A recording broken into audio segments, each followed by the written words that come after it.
Hello my dear friends and my dear students. आपका फिर से स्वागत है इस यूट्यूब चैनल पर। और आज हम आपको लेकर आए हैं कक्षा 11 अंग्रेजी की हॉर्नबिल नामक बुक से एक चैप्टर जिसका टाइटल है we are not afraid to die if we can all be together. और इसके राइटर हैं Gordon Cook and Alan East. इस चैप्टर का ये थर्ड वीडियो है। अभी इससे पहले हमने आपको इस चैप्टर के 2 वीडियो इस यूट्यूब चैनल पे हमने पोस्ट किए हैं और ये थर्ड वीडियो है। इसमें बचा हुआ जो चैप्टर है वो इस वीडियो के माध्यम से हम आपको पढ़ा रहे हैं।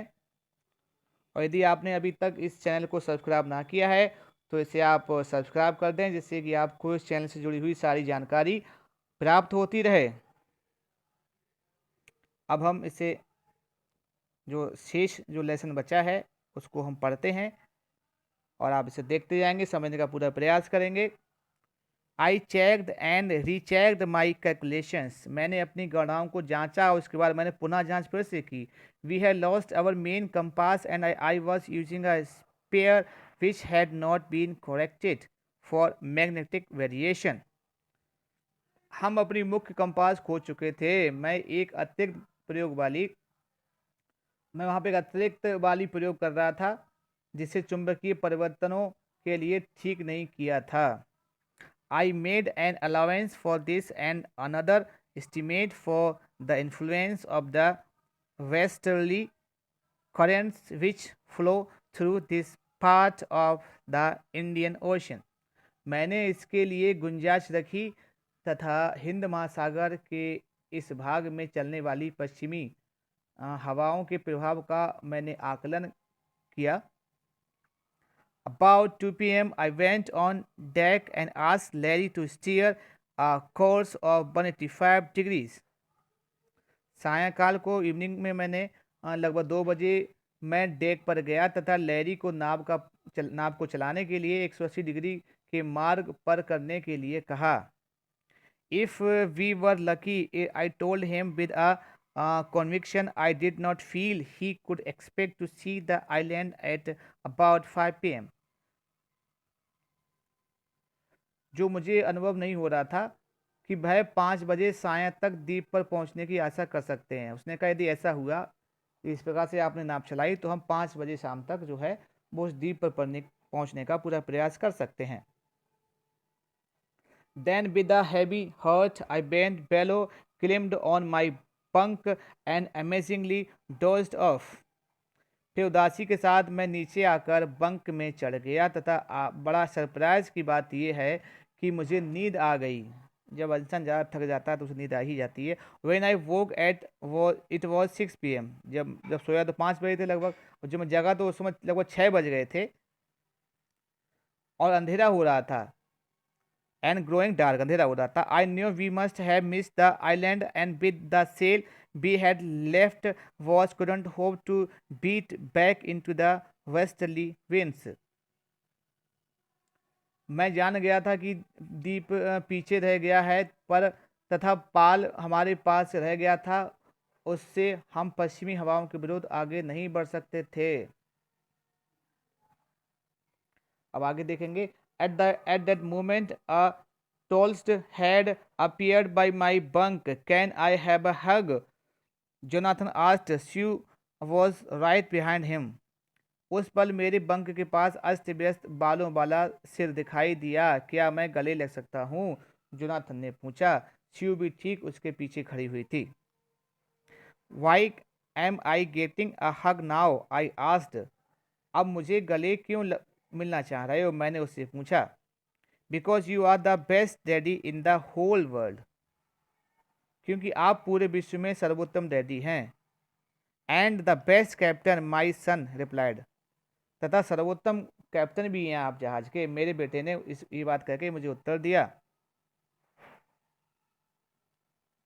Not today John, I am afraid. मुझे डर लगता था, मैंने कहा मुझे डर लगता है, आज तो नहीं। Why you must be sad Sue in a matter of fact wise you found the island. क्यों नहीं आप हो? शिव ने सच्चे मन से कहा। आपने द्वीप खोज लिया है। व्हाट आई शाउटेड, मैंने सोचा अरे क्या, मैंने द्वीप खोज लिया है। मैं बड़ा आश्चर्यचकित हुआ, बड़ी हैरानी से मैंने पूछा। It's out there in front of us, the curious, as big as a battleship.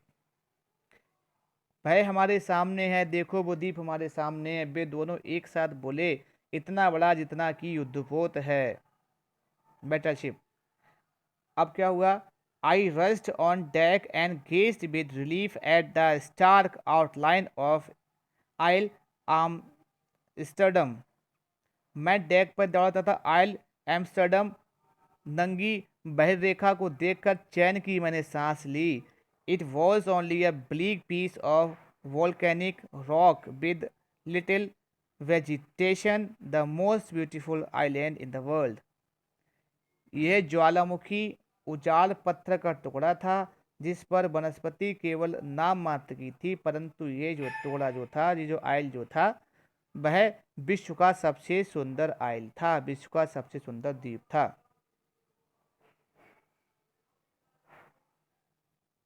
We anchored offshore for the night, and the next morning all 28 inhabitants of the island uh, cheered as they helped us ashore.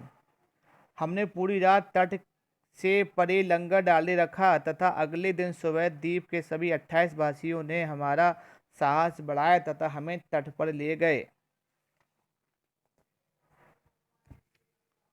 With land under my feet again, my thoughts were full of Larry and Harvey, cheerful and optimistic under the direst stress, and of Mary, who stayed at the wheel for all those crucial hours.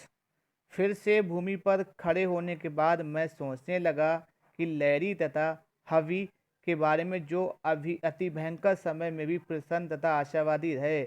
Mary के बारे में जो संकट के समय चालन पहिए पर बैठी रही थी।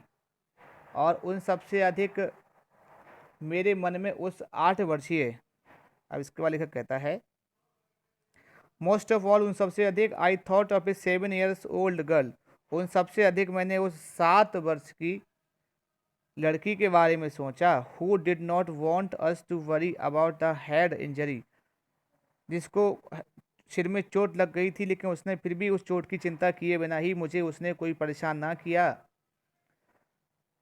जिसके सिर की चोट के बारे में परेशान करना वो मुझे नहीं चाहती थी, उसने मुझे परेशान नहीं किया।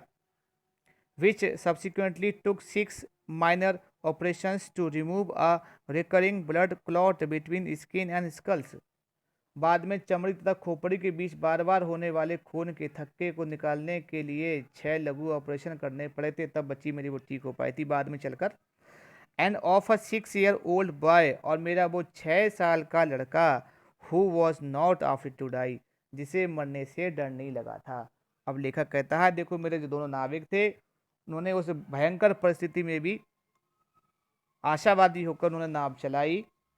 और मेरे वो 7 साल की लड़की, जिसके सिर पे चोट भी लग गई थी और जिसकी आंखें सूज गई थी, उसने फिर भी उस चोट की परवाह नहीं की और उसने मुझे डिस्टर्ब ना किया, जिससे कि मैं अपना काम करता रहा। और मेरा वो 6 साल का बच्चा, जिसने मुझसे कहा था, पिताजी मुझे मरने से भय नहीं लगता, यदि हम लोग सब साथ साथ हैं, साथ साथ मरें। तो इन सब लोगों ने मुझे साहस दिया और मेरे साहस का ये परिणाम हुआ कि मैंने अपना जो साहसी कार्य जो था, मेरा जो एडवेंचर था, सी जर्नी, वो मैंने अपनी पूरी कर ली। और लेखक बहुत प्रसन्न था। इसी प्रकार से लेखक की प्रसन्नता के साथ साथ आपका चैप्टर, जिसका टाइटल है we are not after to die if we can all be together, ये यहीं फिनिश होता है। इस चैप्टर मैंने आपको 3 वीडियो के माध्यम से पढ़ाया था और ये इस चैप्टर की तीसरी वीडियो थी। यदि आप चाहते हैं कि आप पूरा इस चैप्टर पढ़ पाएँ तो आप सबसे पहले पहली वीडियो देखें, फिर दूसरी वीडियो देखें, तत्पश्चात आप तीसरी वीडियो को पूरा देखें, तभी आप इस पूरे चैप्टर को आप समझ पाएंगे, इसका हिंदी सारांश भी आप समझ पाएंगे। इसी के साथ आपने इस वीडियो को आपने देखा, अपना ज्ञानवर्धन किया और मेरे लिए सुना। आपको बहुत बहुत थैंक यू, धन्यवाद।